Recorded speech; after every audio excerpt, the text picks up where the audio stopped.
fun. You know, there's no doubt that losing tears you up in this business. So let me give you some advice, young fella. Mr. Sheridan, what he says, here's my advice to you as you start your coaching profession. He says, you always keep one bag packed. I said, okay. So I've always remembered Fran Sheridan's advice. Dr. Tom, a class act, is a KCRG TV9 sports special. Now, here is TV9 sports director John Campbell. Thank you and hello. The old trainer knew of what he spoke. The coaching profession and job security seldom go hand in hand. In reality, Tom Davis was an exception to the rule. He had a 13-year run as the head Hawkeye. That's the second longest in Iowa history. Now, in the next half hour, we will revisit some of the high points and some of the low points of his Hawkeye coaching career. But there's absolutely no doubt that Coach Tom Davis loves coaching, loves being around young men, loves putting the pieces together. After all, coaching is really the only thing Tom has ever done. Most of us my age got into coaching as a teacher. We were in teacher training programs, and in the 50s, that was a highly respected profession. That if you could go on and be a teacher, well, you'd be, you know, a good standing in your community and well thought of. After leaving Wisconsin-Platteville, Tom Davis started coaching in the high school ranks. There were stops at Milledgeville, Illinois, and Portage, Wisconsin. I can remember my first couple of years of high school coaching. The superintendent called me in and read me out because I'd stopped the bus on the way back from a high school game, and because they were celebrating or they're having too much fun and we had lost the game. And those of you that played, your high school coaches probably did the same thing, but I really blistered. I got after him. I used a few swear words in there, and well, maybe more than a few, I don't know. Superintendent called me in and said he had some complaints from some rather strong church members that they didn't like the language I was using with their sons. So I tried from that point on to not use language that would be offensive to any member of the team. Tom Davis got his first college head coaching assignment at Lafayette in 1971, and the coaching caravan was on. 6 years at Lafayette were followed by 5 at Boston College and 4 at Stanford. I was known as a mover for a while there. I moved on pretty regularly, but it's part of the profession. I'm not so sure that moving on isn't a good thing, especially early in your career, John, because you then get a chance to appreciate what you really want to do and where you want to do it. Tom Davis was a gentleman's coach. You could count his technicals on one hand. Ripping the refs was not his style, so this strong statement after a rough game at Michigan State stands out. And it was made right in front of another official standing there watching that play, and that looked clearly like an unbelievable call. And then obviously the last one. I got Ryan Bowen lying on his back in the training room. He's obviously in a lot of trouble, and I find that just unbelievable, those last 3 calls to decide that basketball game. That's all I got to say.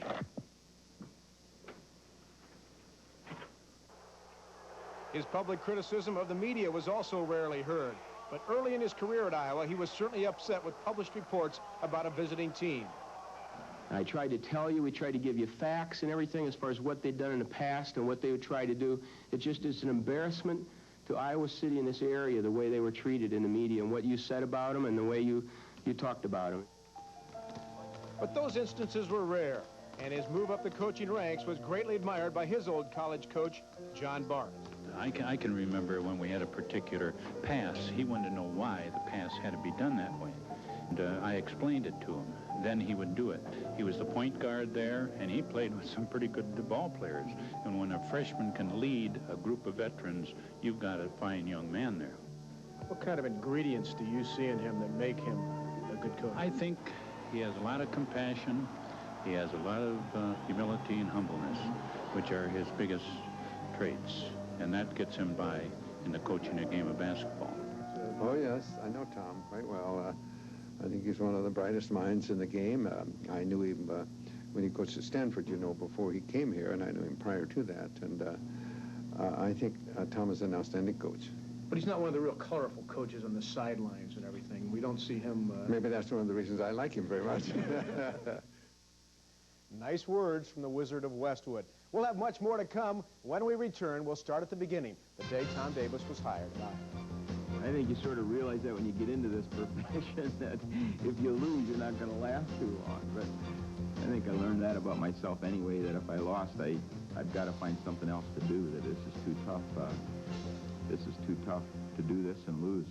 Tom Davis was on the verge of taking a coaching job at Houston when he received an urgent message from former Iowa coach Lute Olson to call him before he made any decisions. Well, Tom made that call, heard of the Iowa opening, and one thing led to another. I'd like to introduce to you, gentlemen and ladies, our new basketball coach at the University of Iowa, Tom Davis. Tom?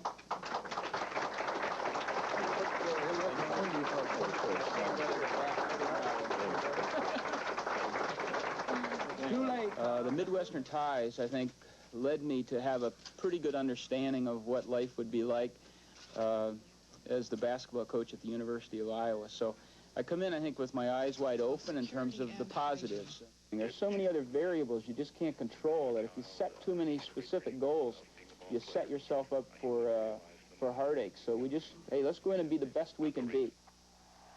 And many of his Hawkeye teams were good. His first outfit was great. They play very hard, very well. I think they're really well set up. I think that Tom Davis is probably as ideal a coach as there could possibly be to coach this particular group of players. Play by Bardo. He got Horton, Marble, Lohas, Gamble, Armstrong and company reeled off 18 victories in a row and a record 30 wins on the season. One of the most memorable occurred in mid-January. The Hawkeyes rallied from a 22-point second-half deficit to beat Illinois in overtime. Tremendous comeback by the Iowa Hawkeyes. You always think you're going to come back from 22 down, you know.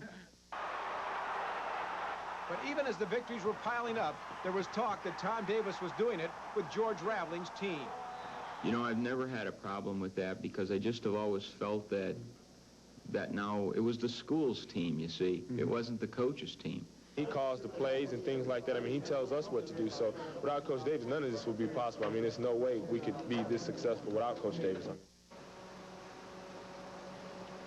At season's end, the Hawkeyes headed to Seattle for NCAA regional play. In Game 1, a dramatic 93-91 win over Oklahoma, Kevin Gamble scored a career-high 26, and this three-pointer was the game winner.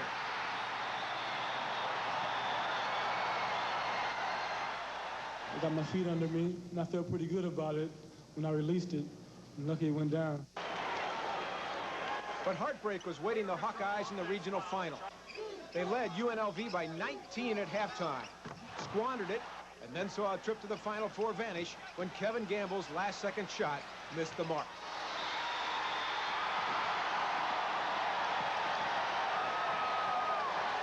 We knew at halftime that the game was far from over, and because they've been that kind of ball club all year, as have we. And we talked about that, but Vegas came out the second half and just took it to us. Oh, you know, we had a great year. I think we had a super year, more than anybody ever expected. I think on our team, if you'd have said we'd had 30 wins, they'd have called us crazy. 30-5. That was the high water mark for victories in a season by a Tom Davis Iowa team. But there were other memorable wins. 2 years later, the Hawkeyes handed North Carolina its first loss in the Dean Dome, a game that involved Roy Marble shooting a late key free throw in the place of Ed Horton. Great win for Tom Davis. There's no question Eddie Horton was fouled. But Roy said he was the guy that was fouled.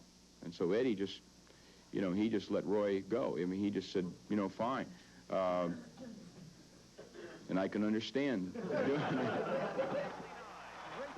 In 1991, a rare victory in Bloomington, Indiana. A James Moses tip-in gave the Hawkeyes an 80-79 victory. For the rebound, it's tipped in.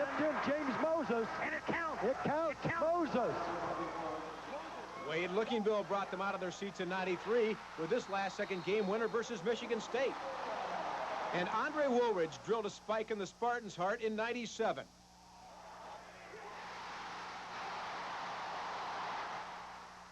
Well, you don't believe in the power of God, there it is right there. But basketball works that way. But two of the biggest wins in Tom Davis's tenure came on the heels of a tragedy that gripped the entire state. Sure I have. I think I changed with Chris Street's death. I thought that impacted all of us, the emotion of that.